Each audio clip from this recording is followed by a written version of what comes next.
Buen día República Oriental del Uruguay, ¿cómo están todos ustedes? Espero que se encuentren bien, comenzando este programa por CX30 Radio Nacional, 11:30 AM por aire, radionacional.com.uy para el mundo, también en Facebook, en donde estamos, hacia el mundo. Tenemos, bueno, un montón de seguidores, 23 grupos de Facebook que nos siguen, vamos creciendo mucho en Twitter, hay muchos mensajes por Messenger. Yo les pido disculpas a todos aquellos a los que no les puedo devolver rápidamente sus mensajes, también las propuestas que tenemos, comentarios. La gente está realmente muy informada en este país, sobre todo el público que convoca un programa de estas características. Es un programa evidentemente periodístico de seguimiento de los temas.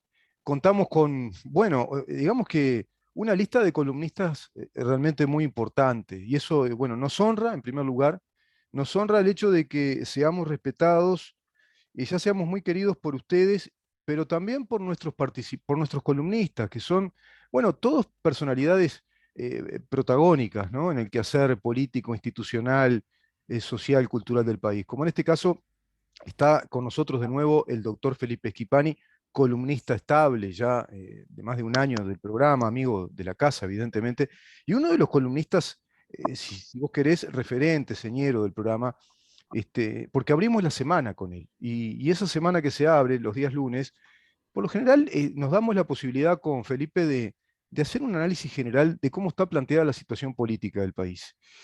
Y hoy tenemos que ver dos cosas. Por un lado, la situación mundial que está, digamos, condicionando muchísimo a la realidad de cada uno de los países que integran este planeta y el nuestro particularmente, en materia, por ejemplo, de precios, el proceso inflacionario que se va a dar, los commodities, como los del petróleo, del gas, o sea, commodities de energía que suben, evidentemente, y también los de los alimentos. ¿Por qué? Bueno, porque Ucrania y Rusia son los principales productores exportadores de alimento, por ejemplo, de trigo, de maíz, de otros granos, también de papas, por ejemplo, es Ucrania. Y en este caso, Uruguay se ve también ceñido a esos commodities porque es exportador de trigo, de maíz, de soja, también de carne, y evidentemente eso sube, está subiendo en el país, y ya vendrá la sucia campaña de, bueno, todo está subiendo, esto porque el gobierno, como dice Pereira, no lo previó, no tuvo la previsión para esta suba de precios, y se empieza a criticar por ese lado malversante, deshonesto, y no se le hace ver a la gente este contexto, pero el uruguayo no es tonto. Y por otro lado, la campaña hacia el referéndum, hacia el 27 de marzo. El otro día el doctor Felipe Schipani, bueno, tuvo un debate con el senador Sebastián Sabini, me acordé, porque ayer le decía Cassini, después me corrigió la senadora Graciela Bianchi, que estuvo con nosotros. ¿Cómo te va, Felipe? ¿Cómo estás? Rubén, un placer estar una vez más en contacto contigo y toda la audiencia del programa. Muchísimas gracias. Bueno, en ese debate vi un tema en particular, un punto que es recurrente. Hoy lo escuché en Pablo Ferreri, lo escucho en otros integrantes de esta oposición PIT-CNT-FA hacia la ley del gobierno, que es la reforma educativa, ¿no? En primer término, quiero aclarar que ellos hablan de la LUC como una ley que plantea una reforma educativa. Tú lo dijiste muy bien en el debate, la ley no plantea la reforma educativa en sí, sino que plantea una recomposición de la gobernanza de la educación. Si te parece, empezamos por ahí y te preguntaría para todos aquellos que no conocen, no tienen por qué conocer exactamente cómo es la estructura de la educación, ¿cómo está estructurada nuestra educación? Bien, Rubén, la LUC sienta las bases para el proceso de transformación educativa. La reforma de la educación no se hace desde la ley, ¿no? Se hace desde la gestión, se hace desde la construcción de la NEP, y en esa tarea está embarcado Robert Silva y los otros consejeros designados por el gobierno en esos cargos. Eh, la gobernanza es, sí, sin duda, el cambio más importante que introduce la LUC en relación a la educación. ¿Cómo funcionaba hasta la vigencia de la LUC, la NEP? Convengamos, haciendo un poco de historia, en el año 1972 se sancionó la Ley de Educación, ley impulsada por el entonces ministro de Educación, el doctor Julio María Sanguinetti, porque en el Uruguay los consejos, ¿m?, eh, desconcentrados. Los consejos de las ramas educativas funcionaban autónomamente, o sea, no había ningún vínculo entre primaria, entre secundaria, entre UTU. Eran entes autónomos que no tenían grados de coordinación. Entonces, la Ley de Educación del año 72 crea el CODICEN como órgano rector de la educación, como órgano que coordina todas las ramas de la enseñanza. Bien. Lo que ha venido ocurriendo en estos últimos tiempos, Rubén, es que el mundo ha cambiado y que las decisiones en materia educativa requieren, bueno, mucho más eficacia, mucho más rapidez, mucho más celeridad. ¿Cómo funcionaba la NEP hasta antes de la LUC? Bueno, teníamos un CODICEN integrado por 5 miembros y a su vez teníamos 3 consejos, uno de primaria, uno de secundaria y uno de UTU. Si teníamos que juntar a todas las personas que tenían que tomar decisiones sobre educación, eran 19 personas que integraban 4 órganos distintos. Y los hechos han demostrado que la ANEP se transformó en un organismo muy burocratizado, Claro. en un organismo en donde no se coordinaba la política educativa. Se tomaban decisiones en primaria que repercutían naturalmente en secundaria y UTU, y estos consejos se enteraban por la prensa. Claro. No había, como se dice hoy, una visión holística, una visión del todo educativo. Sí. Y por eso lo que hace la LUC es transformar los consejos autónomos en direcciones generales unipersonales y a su vez integra a esos directores generales al CODICEN. Bien. De modo que el CODICEN ahora, además de integrarse por los 5 miembros que se integraba antes de la LUC, ahora tiene la participación de los directores de primaria, secundaria y UTU. De Y los allí en el distintos CODICEN, órdenes, digamos. Cada orden tiene su exactamente, director. Ahí está. y allí es donde se define la política educativa, y allí están todos los actores, y allí primaria dialoga con secundaria y coordina con UTU. Se terminó con el chacrismo, se terminó con esa lógica de funcionamiento que derivaba muchas veces en decisiones que francamente no eran decisiones adecuadas. Se terminó con eso que vimos varias veces durante los últimos años, de que el Codicen tomaba una decisión y después un consejo se declaraba en rebeldía. Recordarán el famoso Pro Mejora, Sí. que era un programa para darle autonomía a los liceos, que lo aprobó el Codicen y después secundaria no lo quiso aprobar. Entonces, Incluso en ahora lo que... Promejora, si no me equivoco, también se había planteado, que recuerdo que iba mucho Jorge Larrañaga, ¿no? Era una figura Fue el consular en ese impulsor, sentido. la realidad, sin Fue un duda. impulsor de que yo siempre digo lo mismo, que Mujica también jugó una enorme trampa, porque ahí planteaba la imagen de un gobierno de diálogo, de apertura, pero fue un diálogo de cafetín o de boliche, porque tuvieron como 2 meses y pico, y todo quedó en la nada.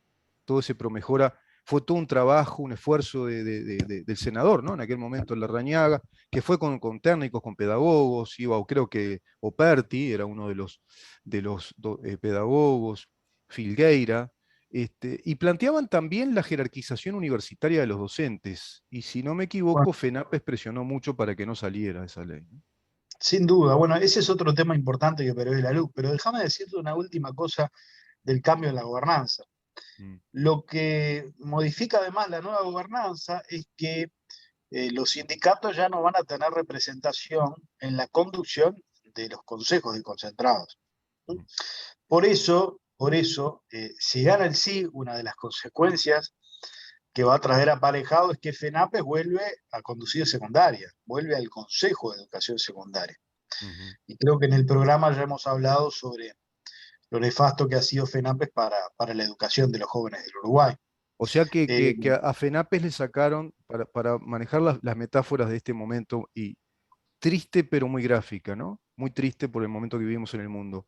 A FENAPES le sacaron Kiev, ¿no? Le sacaron Kiev de la República Ucraniana de los consejos y quieren invadir de nuevo con este sí, si sale el sí, ingresa otra vez FENAPES a esos, digamos, entes desconcentrados, ¿no? Esos bueno, consejos. totalmente. Por algo FENAPES está militando como está militando, participó activamente en la recolección de Mm, firmas. Vemos a José Olivera como uno de los voceros. claro. por supuesto, se le terminaron todos los privilegios, ¿no? Mm. Este, Fue el entonces, segundo sindicato que adhirió a esta propuesta al referéndum. Empezó FANCAP y rápidamente FENAPE se adhirió. totalmente. Pero además yo lo decía en el debate, Mm, eh, si se deroga esta nueva gobernanza, es ponerle la lápida a la reforma de la educación, ¿no? claro, Realmente. claro. Este, porque bueno, es muy difícil poder llevar adelante una reforma con sindicatos tan conservadores, con sindicatos que se han opuesto a todo, y mucho más si los tenemos adentro gobernando.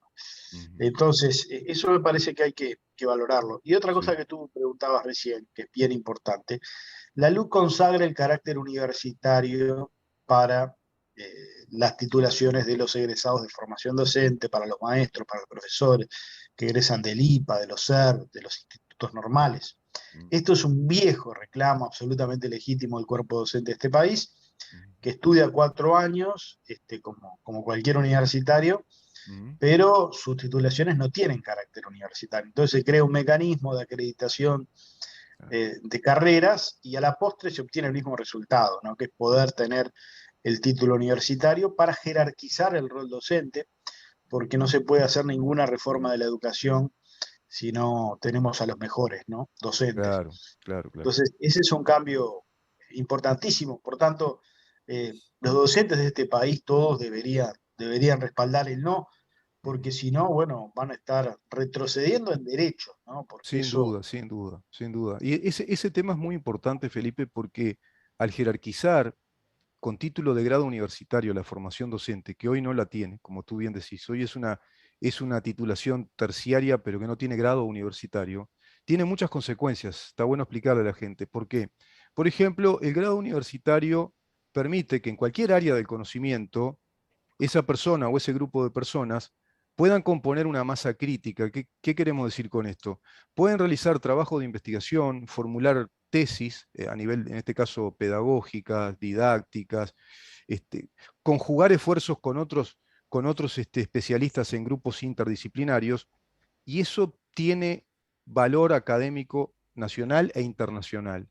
Es decir, esos trabajos de investigación se los podría aplicar porque tienen ese valor académico universitario. Es proveniente de los expertos con grados universitarios para formular, inclusive institucionalmente, cambios, reformas o estrategias educativas. En ese sentido, Uruguay hoy no cuenta con, digamos, especialistas en pedagogía para primaria, para secundaria, porque no tenemos docentes con formación de grado universitario.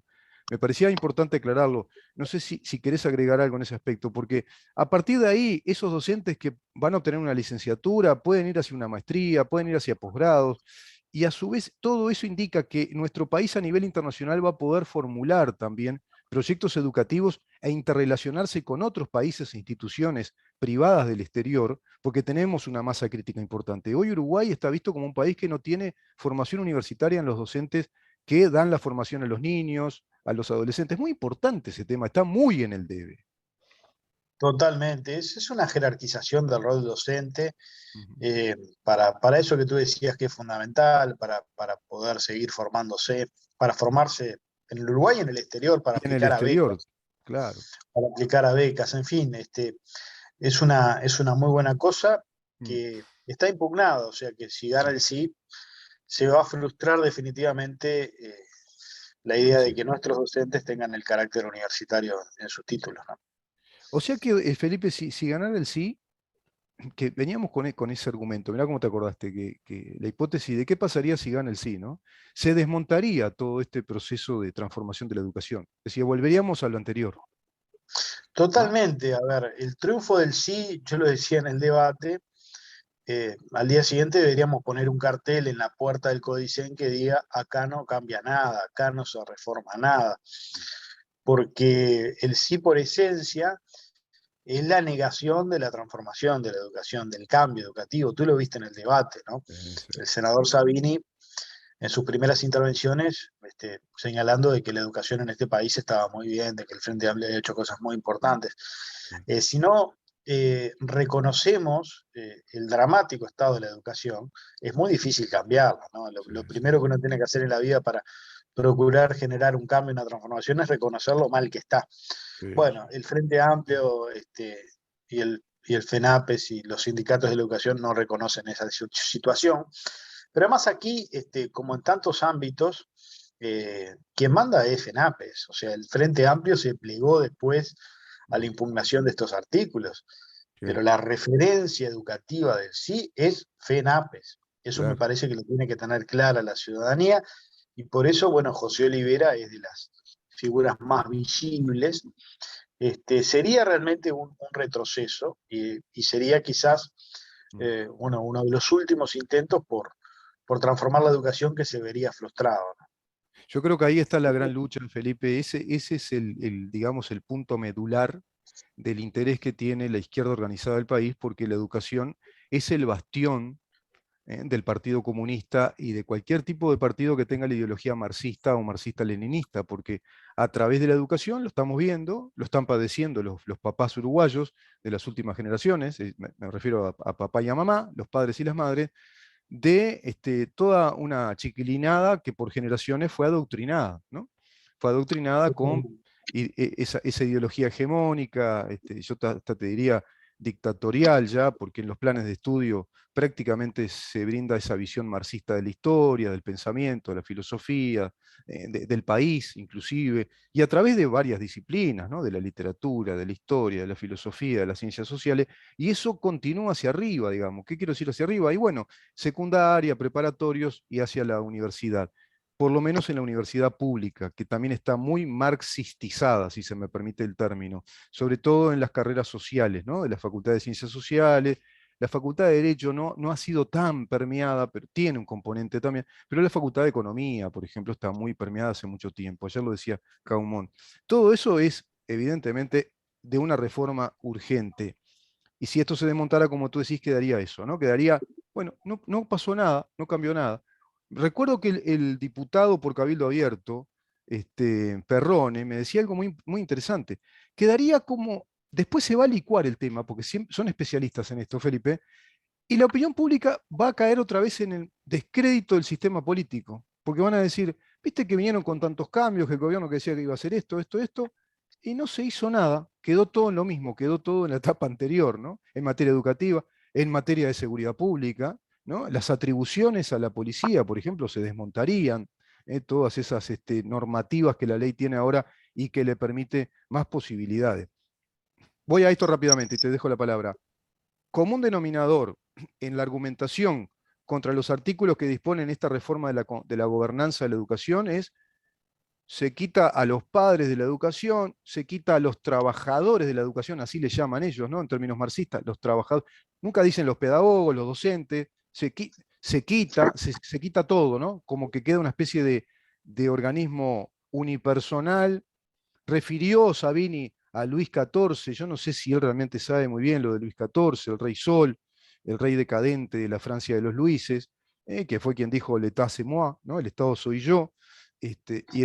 Pero ¿qué tenía que ver el Luis XIV con los órganos desconcentrados y esa dirección unipersonal que tiene que ver con las nuevas estrategias administrativas, que es la concentración para la mayor efectividad, concentración en la toma de decisiones? Por supuesto, a ver, de lo que se trata es de hacer menos burocrático el funcionamiento de la NEP, hacerlo más dinámico, hacerlo más ágil, encarar la conducción de la educación desde una mirada del todo, ¿no? Terminar con los chacrismos que se generan naturalmente cuando se funcionan en distintos colegiados. Los resultados educativos creo que han demostrado de que esta gobernanza no es la más adecuada, y por eso es necesario cambiarla. Esta ¿Y los gobernanza, docentes, Felipe, siguen los docentes integrados en la además, los educación? docentes siguen representados en el órgano central de la construcción de la educación, que es el CODICEN de la NEP. Mm, Asumieron hace muy poco los representantes docentes, o sea que eso de que se termina la participación docente es otra falacia. Los docentes siguen participando a través de las asambleas técnico-docentes, mm, a través de las comisiones en cada uno de los centros de enseñanza, de participación. mm, O sea, hay una gran construcción falaz en torno a todo eso. Y Pero el los alumnos argumento que dicen que también no se los toma en cuenta, ¿qué quieren decir con eso? Los alumnos Bueno, eso también. ojalá, los estudiantes tienen participación en los consejos consultivos de los centros, los estudiantes tienen representación en el Consejo de Formación en Educación, es una falacia todo eso. Pero además una de las cosas que se dice, no, porque eh, una persona no puede conducir un organismo tan gigante como primaria, como secundaria. Pues bien, entonces eliminemos la presidencia de la República, ¿no? Claro, Este, porque una claro. persona tampoco podría dirigir el A poder un país. ejecutivo del país. Ujú. Y se plantea más en términos falaces, ¿no? Como si se tratara solo de una persona que dirige. A ver, esa persona tiene una subdirectora, esa persona tiene un plantel eh, de, de inspectores, de jerarcas, tiene una estructura. En fin, me parece que eh, es todo falaz lo que sobre la gobernanza de la educación se señala. Y bueno, los resultados están a la vista. Uno ve que ahora no hay contradicciones internas en la NEP, ¿no? Como había en el pasado, en donde una cosa decía Codicen, una cosa decía Neto, Celsa Puente le contestaba por la prensa. Ahora es todo una Ujú. conducción y bueno, y eso es fundamental para el cambio, para la transformación, ¿no? Porque no se puede hacer una transformación en un permanente estado asambleístico, ¿no? Claro. Tiene que haber una orientación clara y tiene que ejecutarse cada uno de los pasos tendientes a realizar esa reforma. Sabés que ayer veía desde La Nación, TV, noticias desde Buenos Aires, imágenes lamentables de grupos prácticamente ya guerrilleros piqueteando el Parlamento argentino, rompiendo calles, tirando bombas Molotov, ¿no?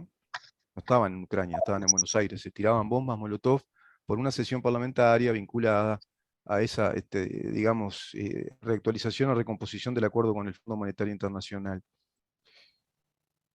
Con motivo de eso, escuché la ponencia que hizo en ese programa la doctora Arieto, Florencia Arieto, y dijo una cosa que era muy aplicable al Uruguay y que Uruguay lo va resolviendo, increíblemente.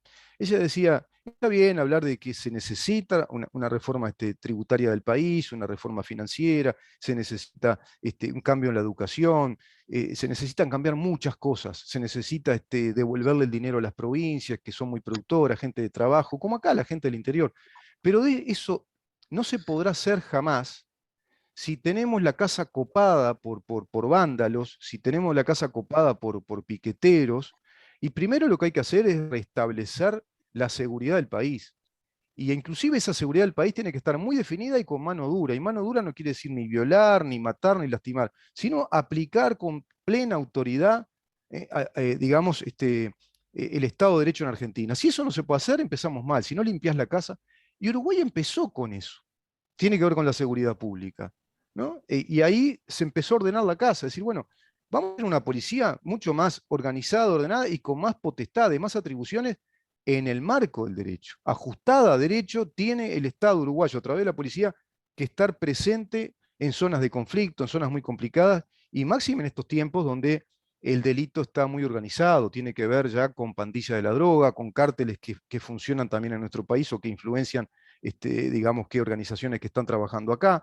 Y hay un delito sistemático que también exploró la sociedad uruguaya, Felipe, y todos lo sabemos. En estos últimos 15 años, la seguridad pública, bueno, prácticamente no existió, campeaba el delito, la violencia, creció exponencialmente el homicidio, las rapiñas, hubo periodos de copamientos que intranquilizaron muchísimo a la gente, el abigeato, todo eso comenzó a mermar, a bajar, porque hay una nueva operativa, otras atribuciones policiales. Si eso saliera, si el sí saliera, también se desmontaría, también volveríamos a lo anterior. ¿Es así? Totalmente. A ver, en materia de seguridad es tan claro como en educación. La LUC generó cambios importantísimos y yo siempre digo, a ver, quien tiene dudas sobre los temas de seguridad, no nos escuche a nosotros, no escuche al ministro del Interior, escuche al sindicato de policías, ¿qué dicen? ¿No? Hay que escuchar a Patricia Rodríguez cuando dice de que el funcionario policial se siente mucho más seguro, mucho más amparado para el combate al delito con las normas que establece la LUC. No hay duda de que ha influido enormemente la LUC en la baja del delito, junto a otros factores, junto a un cambio en la conducción de la policía, a un respaldo político de la autoridad del Ministerio del Interior al funcionario policial, a una nueva estrategia de combate al delito. Pero las normas de la LUC, vaya si han influido. Entonces, el mensaje que se le daría a esos policías que hoy se sienten amparados y protegidos por la ley sería de que si, bueno, si esto se deroga, la ciudadanía les quitó el respaldo, ya no van a tener ese cobijo legal y normativo. Entonces, se desmoralizaría al Sí, sí, policía, ¿no? sí, sí, Que claro. seguramente asumiría otro rol, ya no se la jugaría tanto quizás como se la está jugando hoy, y eso influiría directamente en el delito. Entonces, corremos el riesgo de que si se impone el sí, bueno, volvamos atrás en materia de seguridad, volvamos a aquellos días, aquellos años en donde el delito no paraba de crecer, en donde la policía era permanentemente desautorizada. Yo no quiero eso y estoy seguro que la gran mayoría de los uruguayos no quiere eso para el Esperemos que Uruguay. no, esperemos que no. Porque Entonces, la cuidado lógica, con los Felipe, efectos. sí, Cuidado cuidado con con los esos efectos. efectos. Vamos a aclararlo acá, a ver si podemos, a ver si hacemos este esfuerzo intelectual de aclarar esto. Este mecanismo de referéndum, que está contemplado por la Constitución, que es lícito, totalmente legítimo, lo que para mí concibe, incluso ayer lo hablábamos con la doctora Bianchi, que para mí es muy cuestionable. En su momento tendría que el sistema político revisar ese concepto del referéndum. No me refiero al plebiscito como mecanismo de democracia directa, sino al referéndum. Lo que plantea es que se convierta en legislador el cuerpo electoral, es decir, que el soberano tome la decisión de derogar total o parcialmente una ley, por ejemplo. Es decir, está cumpliendo una tarea legislativa, porque vos podés legislar positivamente, construyendo una ley o derogando a una ley. En ese sentido, nuestra democracia, que es un híbrido entre lo que es la democracia representativa y la democracia directa, bueno, predomina la democracia representativa. Vivimos en un Estado de Derecho con democracia representativa. ¿Dónde la vivimos? Cada 5 años, cuando elegimos al presidente de la República y elegimos a las fuerzas de gobierno que van a llevar a cabo, bueno, esa tarea de gobernar o de administrar el país durante 5 años. Se hizo, la mayoría de la población decidió por este gobierno, por el gobierno del doctor Luis Lacalle Pou, en coalición. ¿Por qué decidió que este gobierno tomara las riendas del país? Porque había una propuesta, que era la propuesta medular, el eje por el cual giraba toda la campaña electoral, era el eje fundamental, argumental, que pasó a ser el de la coalición en la segunda vuelta, que era la ley de urgente consideración. Instrumento legal fundamental para aplicar la cantidad o la serie cuantiosa de reformas que había que hacer de un Estado que venía desmontándose en los conceptos republicanos. Se venía desmontando un funcionamiento republicano institucional. Se le venían poniendo elementos extraños, hay muchos todavía que corregir. Y estos son unos de ellos. Ahora, si... Y luego el Frente Amplio, primero el PCNT y Frente Amplio, deciden apelar a ese mecanismo que establece la Constitución, para mí de modo muy deshonesto, para poner minas en el campo de la administración del país y decir, no te vamos a dejar gobernar hasta el 27 y vamos a proponer un estado tal o de confusión en la población o de incertidumbre para que el soberano legisle una vez más, si quiere, a esta ley de urgente consideración en los capítulos medulares de la reforma, la educación, la seguridad pública, cambios en algunos temas de penales, la inclusión financiera que ahora es libre, no es obligatoria, la aportabilidad numérica que pasa a ser libre, no es obligatoria, eso configura una realidad empresarial distinta también a nivel del país y de las comunicaciones, no es poca cosa, nunca se analizó muy bien ese tema, no solo es el usuario, sino que configura toda una red de comunicaciones que cambia sustancialmente. La, la, el Instituto de Alquileres, que es una suerte de ley paralela al régimen general, el tema financiero, el tema fiscal. Pues bien, si la población decidiera derogar a estos artículos, para mí el mensaje sería este, de acuerdo a esta lógica. El soberano, el cuerpo electoral, por mayoría, decide volver al estado anterior de cosas, quiere seguir por el camino anterior y desautoriza este proceso legislativo del gobierno. Por lo tanto, las consecuencias serían una bomba atómica, ¿no? A nivel institucional. Sería un desastre. ¿Por qué? Por lo que venimos hablando, una policía que queda totalmente desprotegida, desorientada, desautorizada, una educación que volvería a lo anterior. Volveríamos entonces a una especie de inclusión financiera que podría ser obligatoria, qué sé yo, y así un montón de cosas. Pero sobre todo, también, para mí, lo más terrible es que los sindicatos se montarían en ese caballo victorioso y no los para nadie. ¿Te imaginás el embalantonamiento de los sindicatos si saliera el sí, por ejemplo? Que ya ahora están rabiosos, ¿no? Y parando al país sistemáticamente. Totalmente. Es un referéndum contra el gobierno, ese es el objetivo. Y contra un proyecto de país, me parece, ¿no? Inequívoco, sí, contra este gobierno y contra las transformaciones que está haciendo este gobierno. Y bueno, y el objetivo es poner el palo en la rueda, dejarle gobernar y decirle que, bueno, que si triunfa el sí, ha perdido absoluta legitimidad y por tanto no tiene derecho a realizar ningún cambio aquí a su finalización, ¿no? Claro. Ese es el debate de fondo, eso es lo que ellos niegan, ¿no? Porque Sí, sí, sí. ninguno de los interlocutores del sí habla de esto, es más, dicen que no es contra el gobierno, que solo un debate sobre 135 artículos, pero todos sabemos de que no, de que este es un Sí, referéndum contra el gobierno, sí, que aquí se quiere deslegitimar al gobierno, sí. que lo que se busca es, bueno, impedirle que siga llevando adelante las transformaciones para las que la gente nos votó. O sea Sin que es duda, eso lo Felipe. que va a estar en juego el 27. Muchísimas gracias por estar con nosotros. Da para mucho más, ¿no? Pero vamos a seguir preguntando estas cosas con el diputado Conrado que viene ahora, Rodríguez, porque hay muchas cosas. Hacerle legislar, por ejemplo, al pueblo uruguayo sobre 135 artículos, me parece demasiado. De pronto un referéndum, te acordás que era por un tema puntual, pero si tanta preocupación tiene el senador Sabini o Ferreri por el tema de educación, que incluso dice que afilia más a la teoría pedagógica de Edu 21 y plantea y bueno, ¿por qué no lo plantean en el Parlamento y plantear alguna modificación legal a través de una ley puntual que plantee? ¿Por qué reunir todo este conjunto, hacer este conjunto de temas, reunir todos estos temas y volcarle la responsabilidad al pueblo uruguayo de que legisle en todos estos capítulos fundamentales de la vida del país? Yo creo que es eso, lo que tú decís, en el fondo está ahí, está el todo o nada, está esa pulseada, desautorizar al gobierno y ver si la población queda convencida con las argumentaciones que plantean los del sí. Es decir, viste que tenemos nosotros con nuestra argumentación más asidero en la población y el pueblo uruguayo en mayoría quiere seguir con lo anterior y no con esto. Es realmente un todo o nada que se está jugando. Porque es trancar al gobierno, es no dejarlo gobernar por lo que queda, pero a su vez es abortar un proceso de transformaciones del país hacia un país para mí, ¿no? Ese es mi criterio.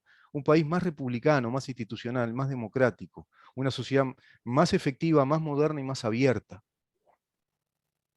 Totalmente, Rubén. Comparto plenamente. Te mando un gran abrazo, Felipe. Un Muy gran buena abrazo, jornada. Rubén, para ti y para toda la audiencia. A cuidarse, que ustedes andan por todos lados y viste que el bicho anda bravo todavía. Y tú, bueno, tú ya lo tuviste, pero saliste muy bien. Gracias a Dios. Te mando un abrazo y nos vemos lunes. ¿Cómo no? Fuerte abrazo, saludos. El doctor Felipe Esquipane conversando con nosotros, diputado por el Partido Colorado. Vamos a una pausa rápidamente y ya damos la conversación con el diputado Conrado Rodríguez.